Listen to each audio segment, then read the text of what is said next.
Enquanto isso, a técnica está sendo cada vez mais usada por cientistas.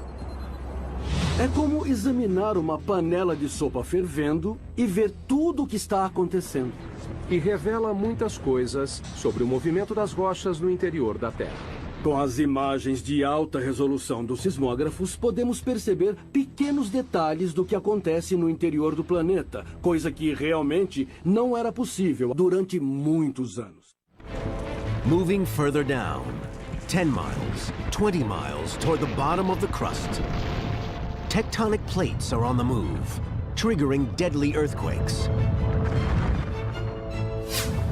While molten rock held rigid by pressure pushes at every crack and fissure, waiting for a chance to explode to the surface. Estamos quase na metade do caminho pela crosta. Cerca de 5 quilômetros mais fundo do que qualquer ser humano já foi. Não é um lugar muito agradável. Aqui a temperatura da rocha é de 480 graus, quente o bastante para derreter vidro. A pressão é de 1.500 ATMs. E estamos à procura de terremotos. Em todo o mundo, as placas tectônicas se chocam e se curvam contínua e lentamente. Uma média de 2,5 centímetros por ano, quase a velocidade do crescimento das unhas. Mas na superfície, esse movimento pode ter um impacto devastador. Janeiro de 2010, Porto Príncipe, Haiti. Um terremoto de magnitude 7 balançou a cidade. O choque principal durou apenas 10 segundos, mas os tremores continuaram por 2 semanas. Nessa parte. Aqui, ó. No final, 230 mil mortos. Quase 300 mil edifícios destruídos. E 2 milhões de desabrigados. Foi o 4º pior terremoto da história. Terremotos têm o potencial para ser o tipo de desastre natural que é o mais catastrófico. No Haiti, a linha de falha que causou essa devastação tinha apenas 64 quilômetros de comprimento e se moveu 2 metros. Ainda assim, os tremores desencadearam forças inimagináveis. Existe muita energia armazenada na Terra quando a onda vem até a superfície. O choque ondulou no solo como um cobertor, em ondas de até 4 metros de altura. Quando atingiu a superfície, a onda se concentrou, refletiu e então voltou. Portanto, a intensidade da onda nesse local deve ter sido o dobro. Esse é o Centro de Pesquisa em Terremotos da Universidade da Califórnia, em Berkeley.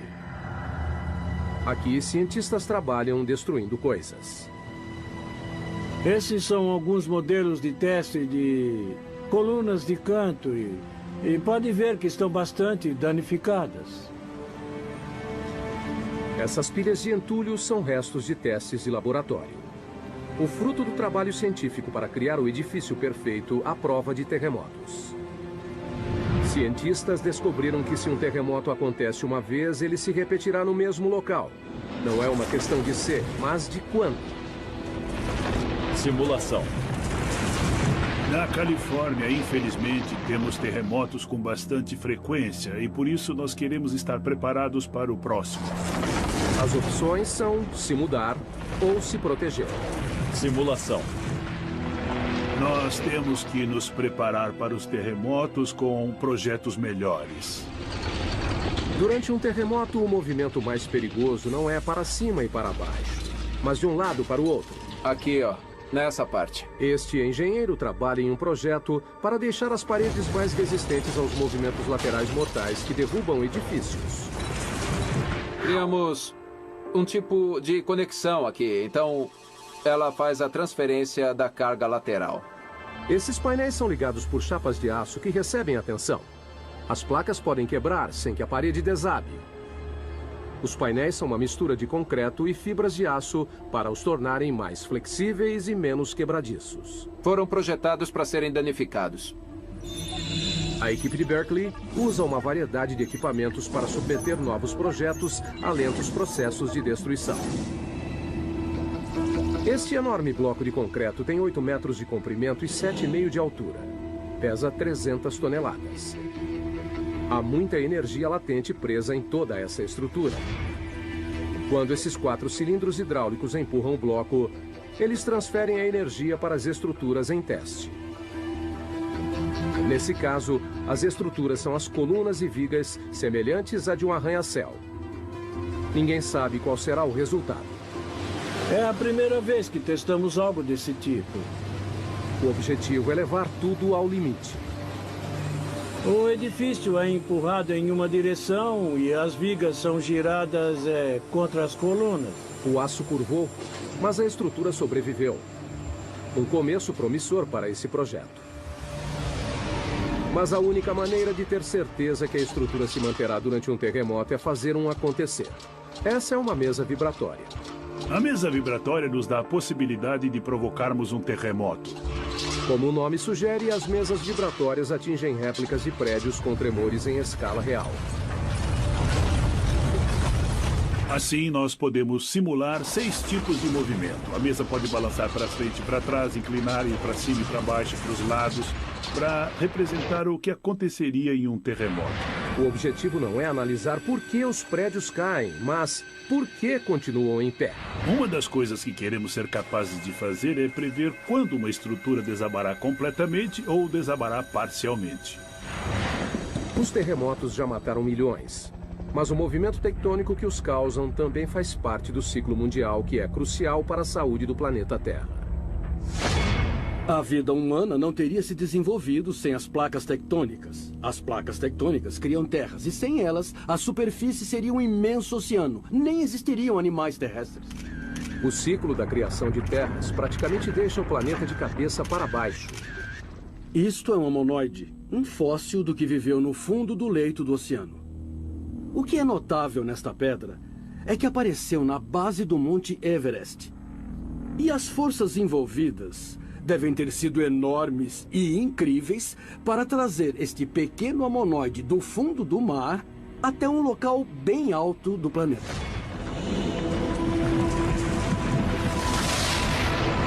E a fonte dessas forças estão mais abaixo das placas tectônicas. É a próxima parada da nossa jornada ao centro.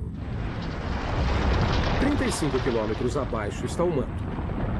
Uma vasta região com 2.900 quilômetros de profundidade que compreende 70% da massa do planeta. Aqui, a corrida para ver quem provoca mais mudanças nas rochas é entre a temperatura e a pressão. A 56 quilômetros, a pressão é 16.500 vezes maior que a da superfície. Mais do que um humano aguentaria. Essa câmara de alta pressão ilustra o impacto que isso teria no corpo humano desprotegido. Logo, ficaria impossível de respirar, com os pulmões contraídos e a implosão das costelas. Com mais 3 quilômetros a 59 de profundidade, a pressão reduziria nossos ossos a pó. Mas a temperatura também sobe, graças à liberação de energia radioativa do manto. O calor de 980 graus é capaz de amaciar as rochas. Elas começam a se transformar em magma. Magma é o que acontece quando a rocha atinge a temperatura de fusão e vai do estado sólido para o líquido. Ela pode atravessar grandes distâncias de terreno quando é expelida para a superfície da Terra. Enquanto percorre a superfície, o magma se mistura com uma série de substâncias que o tornam ainda mais volátil. Magma é a combinação fascinante de rocha derretida e gases dissolvidos, como água e dióxido de carbono. Logo abaixo da superfície, o magma se acumula em lacunas e vácuos nas rochas, que os cientistas chamam de câmaras. A câmara mais profunda detectada até hoje fica 33 quilômetros abaixo de Oahu, Havaí. A maioria tem menos de 10 quilômetros. As câmaras lentamente se enchem de magma. Com o aumento da pressão no subterrâneo, o magma é forçado em direção à superfície. Uma hora o ponto de ruptura é atingido. O resultado, erupção vulcânica. Uma das imagens mais poderosas do interior da Terra é dos poucos lugares onde o interior vem para a superfície, como no vulcão. 500 milhões de pessoas no mundo vivem bem perto de um vulcão. Uma única erupção pode ser catastrófica. Vulcões podem subir bem depressa. E, em alguns casos, levaram dezenas de milhões de anos para serem criados. Acontecem sem aviso, chegam a 530 graus e é quase impossível de serem parados. Abril de 2010. O vulcão Eiffel entra em erupção na Islândia. Liberou 99 milhões de metros cúbicos de cinzas, o bastante para encher 40 mil piscinas olímpicas. Uma nuvem de cinzas de 9 quilômetros foi para o ar. Espalhou-se por mais de 1.800.000 quilômetros quadrados. Maior que a área do Alasca. A erupção provocou uma paralisação de 6 dias dos aviões em todo o hemisfério norte e segurou mais de 1 milhão de passageiros por dia. Os serviços voltaram ao normal depois de um mês. We're moving deeper, 1,800 miles down through the mantle toward the boundary with the core. Conditions here would vaporize a human being instantly. Yet here lies the protector of all life on Earth, a mysterious magnetic field. And beyond that, the goal of our journey, the center of the Earth. Estamos chegando ao núcleo externo em nossa jornada ao centro da Terra. Uma zona de 2.100 quilômetros de ferro derretido, imprensada entre o manto e o núcleo interno sólido. Para chegar aqui, passamos por água e rocha. Combatemos temperatura e pressão. E revelamos os segredos subterrâneos que moldam nossas vidas. Mas um mistério permanece. O que faz a Terra ser magnética?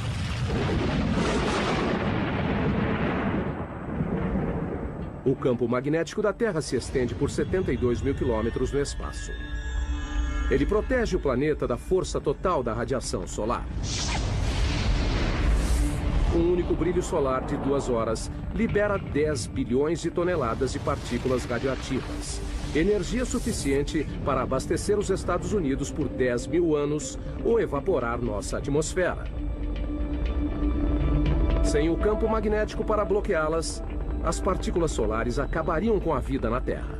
Precisamos do campo magnético da Terra por causa da força intensa do nosso Sol.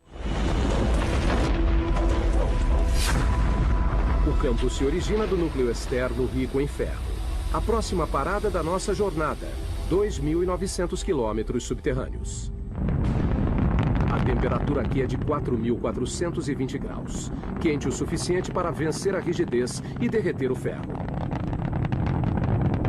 Quando o ferro se desloca, de alguma maneira, gera eletricidade. Cientistas a chamam de efeito dínamo. O efeito dínamo se refere à produção de campos magnéticos por movimento. Mas, como a movimentação de ferro fundido abaixo da superfície gera um campo magnético, é um dos grandes mistérios da Terra. Não sabemos realmente como essa turbulência na movimentação de metal líquido dá origem ao dínamo. São apenas movimentos aleatórios.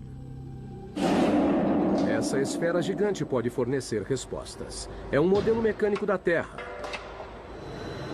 Parte de um experimento da Universidade de Maryland que tenta descobrir por que a Terra é magnética. A esfera tem 9 metros de diâmetro, pesa 23 toneladas e tem rotação de até 130 quilômetros por hora. Nós tentamos conseguir a velocidade verdadeira e, assim, tentar imitar as condições de um planeta. O núcleo externo é feito principalmente do mesmo material da esfera. Ferro, um bom condutor elétrico. O núcleo interno é magneticamente fraco. Ninguém sabe por quê. Mas como um dínamo gigante, o movimento em torno dele cria um campo magnético. Claro que Lathrop não pode reproduzir as condições reais do núcleo externo. Não podemos chegar ao centro, então não dá para ver como acontece diretamente. Mas ele acredita que pode chegar perto. Para obter os resultados, ele precisa encher a esfera com 3.217 litros de um líquido. Até agora, só usou água. Mas planeja usar sódio líquido fervente. O sódio é inflamável. Temos que ser bem cuidadosos com os riscos de incêndio. Mas além do ferro fundido, é o único material que pode fazer o trabalho.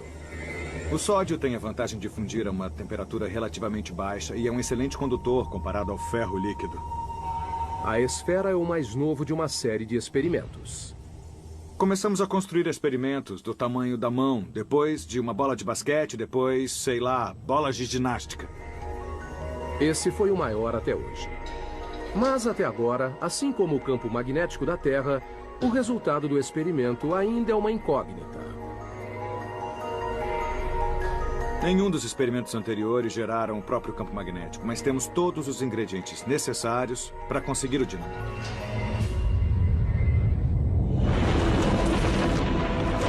Quase 6.500 quilômetros subterrâneos, chegamos ao final da nossa jornada, o núcleo da Terra. Uma massa de ferro com 2.400 quilômetros de diâmetro, com uma área de superfície um pouco maior que a América do Sul. A temperatura aqui é igual à da superfície do Sol. Mas o peso de todo o planeta apoiado nele mantém o ferro rígido. A pressão é muito intensa. É mais que 3,5 milhões de vezes maior que na superfície. A mesma convicção que ajuda a gerar magnetismo também empurra o calor para a superfície no processo de resfriamento do núcleo.